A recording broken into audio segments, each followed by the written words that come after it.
Friends, இந்த வீடியோவில் next வீக்கான வீக்லி அனாலிசிஸை பற்றி பார்க்குறதுக்கு முன்னாடி போன வீக்லி அனாலிசிஸை எத்தனை பார்த்தீங்க.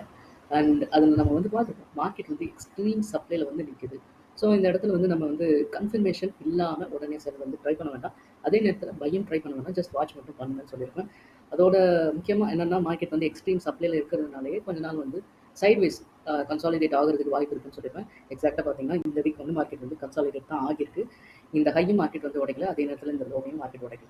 இந்த கன்சாலிடேஷனில் வந்து நிறைய பேருக்கு இன்ட்ராடேல வந்து பை ஆர் செல் ரெண்டு சைட்லையும் சிலருக்கு வந்து வாய்ப்பு கிடைச்சிருக்கும், வாழ்த்துக்கள். அண்ட் சிலருக்கு வந்து வாய்ப்பு கிடைச்சும் மிஸ் பண்ணிட்டோம், என்ட்ரி மிஸ் பண்ணிட்டோம்னு நினச்சி ஃபீல் பண்ணிட்டு இருப்பீங்க. It's okay, no problem. ஏன்னா இப்போ ஒரு வாய்ப்பு வந்து தட்டி போகுதுன்னா அடுத்த வாய்ப்பு வந்து இதை விட ஒரு பெட்டரான வாய்ப்பாக தான் கிடைக்கும். ஸோ டோன்ட் கிவ் அப், ஓகேங்களா. அண்ட் நெக்ஸ்ட் வீக்கான வீக்லி அனாலிசிஸ்க்காக நான் இப்போ ஃபஸ்ட்டு சூஸ் பண்ணக்கூடிய டைம் ஃப்ரேம் வந்து டே டைம் ஃப்ரேம் தான். ஓகே, இப்போ இங்கே பார்த்தீங்கன்னா தெரியும், மார்க்கெட் வந்து ப்ரீவியஸ் கேண்டலோட லோவையே மார்க்கெட் ஸ்வீப் பண்ணிவிட்டு மேலே போய் க்ளோஸ் வச்சுருக்கான். அதுவும் ஒரு புல்லிஷ் கேண்டலாக வந்து ஃபார்ம் ஆகிருக்கு கிட்டத்தட்ட. அது ஒரு பின் பார் மாதிரி, ஓகேங்களா.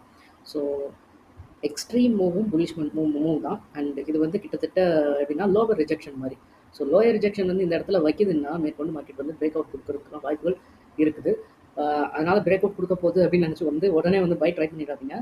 பிரேக் அவுட் இன்னும் ஆகலை. ஸோ பிரேக் அவுட் ஆனதுக்கப்புறம் வந்து நமக்கு வந்து ஒரு இன்டியூஸ்மெண்ட் கிடைக்கும். அந்த இன்டியூஸ்மெண்ட் எடுக்கும்போது நம்ம வந்து பை ட்ரை பண்ணுறப்போ மார்க்கெட் இன்னும் இம்பல்சிவாக மூவ் கொடுக்கும். ஸோ இந்த இடத்துல வந்து உடனே வந்து பை எடுத்துடாதீங்க, வெயிட் பண்ணுங்கள், கொஞ்சம் வெயிட் பண்ணுங்கள். ஆக்க பொறுத்தவன் ஆணம் பொறுக்கணும் அப்படின்னு ஒரு பழமொழி கூட இருக்குது. ஸோ வெயிட் பண்ணுங்கள். இப்போது 4 ஹவரில் பார்ப்போம். ஓகே, 4 ஹவர் மார்க்கெட் ஸ்ட்ரக்சரில் பார்த்தீங்கன்னா இந்த இடத்துல மார்க்கெட் வந்து ஸ்வீப் பண்ணிவிட்டு கீழே வந்து கீழே வந்து ஒரு விட்டுருக்கு. இந்த வீக்கையும் மார்க்கெட் வந்து ஸ்வீப் பண்ணிட்டு தான் இவ்வளோ பெரிய மூவ் கொடுத்துருக்கு, ஓகேங்களா. ஸோ அப்படி பார்க்குறப்போ இதோட வீக்கை வந்து நான் வந்து டிமாண்ட் ஜோனை வந்து ட்ரா பண்ணிட்டேன். எக்ஸாக்டாக பார்த்தீங்கன்னா மார்க்கெட் வந்து அங்கே வந்து ஒரு ரிவர்சல் சைட் மூவ் கொடுத்து இந்த கேப் அப் ஆகி ஓப்பன் ஆகிருக்கு. இப்போது இங்கே பார்த்தீங்கன்னா தெரியும், இங்கே ஒரு ட்ரெண்ட் லைன் வந்து மார்க்கெட் வந்து ஃபார்ம் பண்ணியிருக்கு. பட் நம்ம இப்போது 15 மினிட்ஸில் பார்த்தோம்னா அது கிளியராகவே தெரியும்.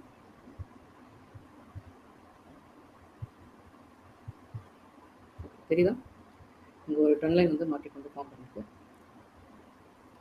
அண்ட் இந்த கரெக்ஷன் மூவ் பார்க்குறப்போ உங்களுக்கு இது வந்து கிட்டத்தட்ட எப்படின்னா இது ஒரு வீக்கான மூவ் மாதிரி எனக்கு ஃபீல் ஆச்சு. ஃபஸ்ட்டு பார்க்கும்போது எனக்கு அப்படி தான் ஃபீல் ஆச்சு. ஏன்னா மேக்ஸிமம் இந்த ஒரு supply or demand, extreme supply இல்லை டிமாண்ட், இந்த மாதிரி ஏரியா வந்து மார்க்கெட் வரும்போது உடனே வந்து சடன் மூவ் கொடுக்கணும். அப்படி இல்லாமல் கொஞ்சம் ட்ராவல் பண்ணுது அப்படிங்கன்னா, அதுவும் இந்த மாதிரியான லோவர் டைம் ஃப்ரேமில் வந்து நமக்கு ட்ராவல் அந்த மாதிரி பண்ணுதுன்னா நம்ம கொஞ்சம் வெயிட் பண்ணி கன்ஃபர்மேஷன் பார்த்துட்டு எடுக்கிறது நல்லது. ஏன்னா இது பார்த்தீங்கன்னா மார்க்கெட் வந்து கரெக்ஷன் மூவ் தான் கொடுத்துருக்கு.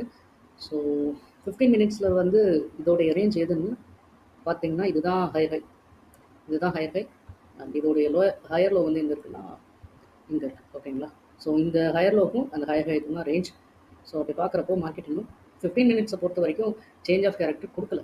பட்டு அதாவது ஒரு சப்ளைவை தொட்டு நமக்கு வந்து மார்க்கெட் கீழே போகுதுங்கிறதுக்கான சிக்னலும் இந்த மார்க்கெட் கொடுக்கல, ஓகேங்களா. அப்படி மார்க்கெட் அது வந்து எந்த இடத்துல கொடுக்குன்னு பார்த்தீங்கன்னா, இந்த இடத்துல நான் வந்து சேஞ்ச் ஆஃப் கேரக்டருங்கிற லைன் வந்து ட்ரா பண்ணியிருப்பேன். மார்க்கெட் வந்து இந்த லோவை வந்து மார்க்கெட் வந்து எடுத்துகிட்டு கீழே வந்து க்ளோஸ் வைக்கணும். லைக் ஒரு பெரிய கேண்டலாக, ஒரு பியரிஷ் கேண்டலாக வந்து க்ளோஸ் வச்சா தான் மேற்கொண்டு மார்க்கெட் வந்து எந்த பக்கம் மூவ் ஆகுங்கிறது வந்து நம்மளால் சொல்ல முடியும். பட் அப்படி மூவ் ஆகாமல் மார்க்கெட் வந்து ஜஸ்ட் இந்த ஸ்வீப் பண்ணிவிட்டு இங்கே இருக்கக்கூடிய அன்மிட்டிகேட்டட் ஆர்டர் பிளாக் வந்து டச் பண்ணிவிட்டு நமக்கு வந்து இப்படி சேஞ்ச் ஆஃப் கேரக்டர் கொடுத்துட்டு ஒரு இன்டியூஸ்மெண்ட் கொடுத்து அந்த இன்டியூஸ்மெண்ட்டை எடுத்ததுக்கப்புறம் வேணால் இங்கே இருக்கக்கூடிய ஆர்டர் பிளாக்ல நம்ம வந்து என்ட்ரி எடுக்கலாம், ஓகேங்களா. இது வந்து எப்படின்னா 15 மினிட்ஸ் மார்க்கெட் ஸ்ட்ரக்சர் மார்க் பண்ணுறீங்கன்னா அதில் 1 மினிட் ஸ்ட்ரக்சர்லையும் இந்த மாதிரி கன்ஃபர்மேஷன் பார்த்துட்டு அதில் கிடைக்கக்கூடிய ஆர்டர் பிளாக்ல வந்து என்ட்ரி எடுக்குது, ஓகேங்களா. மார்க்கெட் வந்து இங்கே ஒரு ட்ரெண்ட் லைன் லிக்விடிட்டி ஃபார்ம் பண்ணியிருக்கிறதுனாலே மேக்ஸிமம் என்ன நடக்க வாய்ப்பு இருக்குன்னா, ஒன்று மார்க்கெட் வந்து கீழே ஃபால் ஆகி இந்த மாதிரியான ரியாக்ஷன் கொடுக்கலாம். இல்லைன்னா இதே ரியாக்ஷன் வந்து மார்க்கெட் வந்து இந்த இடத்துல கொடுக்கலாம். லைக் இங்கேயும் லிக்விடிட்டி இருக்குது. ஸோ இந்த இடத்துல மார்க்கெட் ஜஸ்ட்டு ஸ்வீப் பண்ணிவிட்டு மேலே போய் க்ளோஸ் வச்சதுக்கப்புறம் 1 மினிட்ல இந்த மாதிரி ஸ்ட்ரக்சர் கொடுத்து மேலே போகிறதுக்கு வாய்ப்பு இருக்குது. ஸோ இந்த மாதிரியான மார்க்கெட் மூவ்மெண்ட் இருக்க வாய்ப்பு இருக்குது. அப்படியும் இல்லைன்னா அந்த ட்ரெண்ட் லைன் உடைய போகுதுன்னா மார்க்கெட் என்ன பண்ணுன்னா இங்கே ஒரு குட்டி ரியாக்ஷன் கொடுத்துட்டு ஒன்று இந்த ஹையை வந்து மார்க்கெட் வந்து ஸ்வீப் பண்ணும் 4 ஹவரில், ஓகேயா? அப்படி ஸ்வீப் பண்ணி கீழ க்ளோஸ் வச்சுருச்சுன்னா 15 மினிட்ஸ்ல சேஞ்ச் ஆஃப் கேரக்டர் நடக்குதாங்கிறத பார்த்துட்டு, அதுக்கப்புறம் கன்ஃபர்மேஷன் பார்த்துட்டு என்ட்ரி எடுக்கலாம். அப்படி நடக்கல அப்படின்னா, அந்த ஸ்வீப்பையும் மார்க்கெட் வந்து மேல போய் க்ளோஸ் வைக்கணும். மார்க்கெட் வந்து 4 ஹவர்ல வந்து மேல போய் இப்படி க்ளோஸ் வச்சதுன்னா, இங்க கிரியேட் பண்ணியிருக்கக்கூடிய லோவ எடுக்கிறப்போ, இங்க ஏதாவது அன்மிட்டிகேட்டட் ஆர்டர் பிளாக் இருந்துச்சுன்னா, அந்த ஆர்டர் பிளாக்க டச் பண்ணதுக்கப்புறம் நம்ம வந்து பை சைடு வந்து என்ட்ரி எடுக்கலாம். ஓகேங்களா? இதுதான் இப்போ பேங்க் நிஃப்டியோடைய ஸ்ட்ரக்சர் அண்ட் ஃபியூச்சர் மூவ் எப்படி இருக்குங்கிறத நம்மளால எக்ஸாக்ட்டா சொல்ல முடியாது. பட் மார்க்கெட் நமக்கு என்ன சிக்னல் குடுக்குதோ, அத வச்சு தான் நம்ம அதோட மூவ வந்து அனலைஸ் பண்ணணும். ஓகேங்களா? அண்ட் இப்போ நிஃப்டி 50 பத்தி பார்க்கலாம்.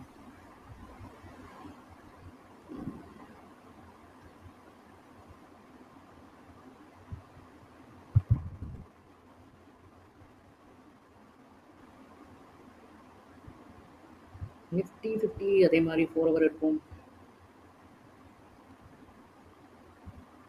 நிஃப்டி 50 ஒரு கரெக்ஷன் மூவ்ல தான் இருக்குது. கிட்டத்தட்ட எனக்கு சேம் லோ குடுத்துருக்கு. இது பார்த்தீங்கன்னா தெரியும், இந்த லோவும் கிட்டத்தட்ட இந்த லோவும் ஒரே மாரி இருக்கு. இப்படி பார்க்குறப்போ மார்க்கெட் வந்து என்ன பண்ணலாம் அப்படின்னு பார்த்தீங்கன்னா, ஒண்ணு மார்க்கெட் வந்து இந்த லோவ உடைச்சு இந்த லிக்விடிட்டிய எடுத்ததுக்கப்புறம் நமக்கு வந்து சேஞ்ச் ஆஃப் கேரக்டர் குடுத்துட்டு, அதுக்கப்புறம் மார்க்கெட் வந்து அகைன் கன்டின்யூ ஆகலாம்.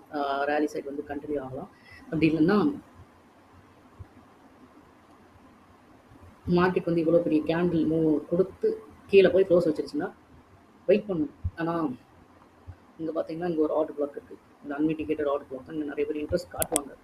ஸோ, இந்த இடத்துல மார்க்கெட் வந்து க்ளோஸ் வச்சதுக்கப்புறம் பார்க்கணும். க்ளோஸ் வச்சதுக்கப்புறம் இந்த இடத்துல வந்து 15 மினிட்ஸ்ல வந்து நமக்கு சேஞ்ச் ஆஃப் கேரக்டர் குடுக்குதா?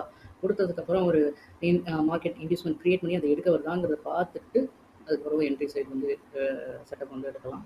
இல்லன்னா அது கிடைக்கிற வரைக்கும் வெயிட் பண்றது. இட்ஸ் அ பெட்டர் சாய்ஸ் எனக்கு தெரிஞ்சு. அதுவும் இல்ல, மார்க்கெட் வந்து இங்க வந்து லிக்விடிட்டியே எடுக்க வரல. மார்க்கெட் மேல போகுது அப்படின்னு வச்சீங்கன்னா, 15 மினிட்ஸ பொறுத்தவரை இது வந்து சேஞ்ச் ஆஃப் கேரக்டர்.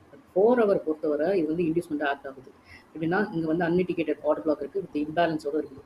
ஸோ அப்படி பார்க்குறப்போ 4 ஹவர்ல வந்து மார்க்கெட் வந்து இத ஸ்வீப் வச்சதுன்னா, ஸ்வீப் வச்சு கீழ க்ளோஸ் வச்சிருக்கணும்.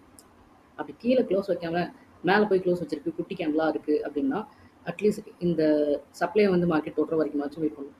அந்த சப்ளைய தொட்டதுக்கப்புறம் நமக்கு வந்து சேஞ்ச் ஆஃப் கேரக்டர் குடுக்குதான்னு பார்த்துட்டு, அங்க வந்து இன்டியூஸ்மென்ட் கிரியேட் பண்ணதுக்கப்புறம் 15 மினிட்ஸ்ல வந்து இன்டியூஸ்மென்ட் கிரியேட் பண்ணதுக்கப்புறம், அந்த இன்டியூஸ்மென்ட் எடுக்கிறதுக்கு மார்க்கெட் பண்ணணும்.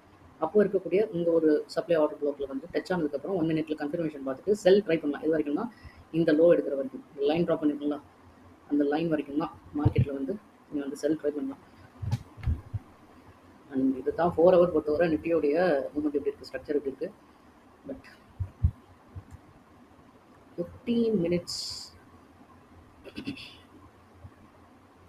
15 மினிட்ஸ்ல வந்து இங்க சேஞ்ச் ஆஃப் கேரக்டர் குடுத்துட்டு, பட் பெரிய டைம் ஃப்ரேம் பொறுத்தவரை குட்டி டைம் ஃப்ரேம் வந்து கொஞ்சம் நம்மள கன்ஃப்யூஸ் பண்ற மாரி இருக்கும். எப்படின்னா, double side change of character குடுக்கும் மார்க்கெட் சில நேரம். அது எப்படின்னா, இது வந்து ஃபேக் சேஞ்ச் ஆஃப் கேரக்டரா சில நேரம் மார்க்கெட் ஃபர்ஸ்ட்டு இது சேஞ்ச் ஆஃப் கேரக்டரா மார்க்கெட் வந்து ஃபார்ம் பண்ணிட்டு, நெக்ஸ்ட் வந்து என்ன பண்ணும்னா, அகைன் ஒரு சேஞ்ச் ஆஃப் கேரக்டர் குடுக்கும். இந்த இந்த ஹைய வந்து பிரேக் பண்ணி மேல க்ளோஸ் வச்சிருச்சுன்னா, அதுவும் 4 ஹவர்லயும் க்ளோஸ் வச்சிருச்சுன்னா, இது வந்து இன்னொரு சேஞ்ச் ஆஃப் கேரக்டர். ஓகேங்களா? ஸோ இந்த மாரிலாம் மார்க்கெட் வந்து ஃபார்ம் பண்ணதுக்கு வாய்ப்பு இருக்கு. அதுவும் எப்படின்னா, புல்லிஷ் மூவ்மெண்ட்டோட மார்க்கெட் க்ளோஸ் வைக்கும். அதுதான் மெயின். புல்லிஷ் பெரிய புல்லிஷ் கேண்டிலா மேல வந்து க்ளோஸ் வச்சதுன்னா, அதுதான் மெயினான ஒரு கான்செப்ட். ஸோ அதுதான் மொமெண்டம்னு சொல்லுவாங்க. பெரிய புல்லிஷ் கேண்டில் வந்து நல்லா மேல போய் க்ளோஸ் வைக்கிறாங்கன்னா, இங்க வந்து நம்ம வந்து கன்ஃபர்மேஷன் பார்த்துட்டு பை சைட் வந்து ட்ரை பண்ணலாம். ஸோ இந்த மாரியும் சில நேரம் நடக்கும். இல்ல 15 மினிட்ஸ்லயே இங்க வந்து பிக் விட்டுட்டு கீழ போய் க்ளோஸ் வச்சுட்டாங்க. 1 மினிட்ல கன்ஃபர்மேஷன் பார்த்துட்டு அங்க சேஞ்ச் ஆஃப் கேரக்டர் கிடைச்சதுக்கப்புறம் என்ட்ரி எடுக்கலாம். ஸோ நிஃப்டிய பொறுத்தவரை இதான் நிலவரம். அண்ட் இந்த இடத்துல லிக்விடிட்டி இருக்குது. மேக்ஸிமம் இந்த இடத்த மார்க்கெட் வந்து ஒண்ணு ஸ்வீப் பண்ணும். இல்லன்னா மார்க்கெட் வந்து இந்த இடத்த உடைக்கும். ஸோ இந்த இடத்துல கொஞ்சம் பார்த்து கேர்ஃபுல்லா தான் ட்ரை பண்ணணும். இந்த 15 மினிட்ஸ்ல நெறைய பேர் இங்க ஒரு ஆர்டர் பிளாக்கே டச் பண்ணிடுச்சு மார்க்கெட் சேஞ்ச் ஆஃப் கேரக்டர்னு நினைச்சு போய் என்ட்ரி எடுப்பாங்க. பட் இந்த இடத்துல கொஞ்சம் பார்த்து தான் ட்ரேட் எடுக்கணும் நிஃப்டிய பொறுத்தவரை. ஆனா சில நேரம் வந்து பேங்க் நிஃப்டியோட மூவ்மெண்ட் வந்து நிஃப்டிய வந்து இன்ஃப்ளூயன்ஸ் பண்ணும். எத்தனை பேர் கவனிச்சிருக்காங்கன்னு தெரியல. பட் நிறைய பேர் பார்த்துருப்பீங்க. பேங்க் நிஃப்டி வந்து ஒரு நல்ல லிக்விடிட்டியோட நல்ல வொலட்டைலோட மூவ்மெண்ட் குடுக்குறப்போ, நிஃப்டி அதுக்கேத்த மாரி மூவ்மெண்ட் குடுக்கும். நெறைய பேர் அதுக்கு என்னடா இது நம்ம வந்து இப்படி வந்து பேட்டர்ன் இருக்கு. நம்ம இந்த மாரி நம்ம செட்டப் எடுக்கலாம்னு பார்த்தா, மார்க்கெட் வந்து இப்படி ஈஸியாக தட்டிட்டு மேலே போயிடுச்சு, இல்லை நம்மளோட அனாலிசிஸ்க்கு ஏற்மாற போயிடுச்சு நிறைய பேர் யோசிப்பீங்க. பட் பேங்க் நிஃப்டியும் இதோட சேர்த்து இன்ஃப்ளூயன்ஸ் பண்ணும், அதுதான் உண்மை. அண்ட் ஓகே, இந்த வீடியோ உங்களுக்கு யூஸ்ஃபுல்லாக இருக்கும்னு நினைக்கிறேன். And thank you.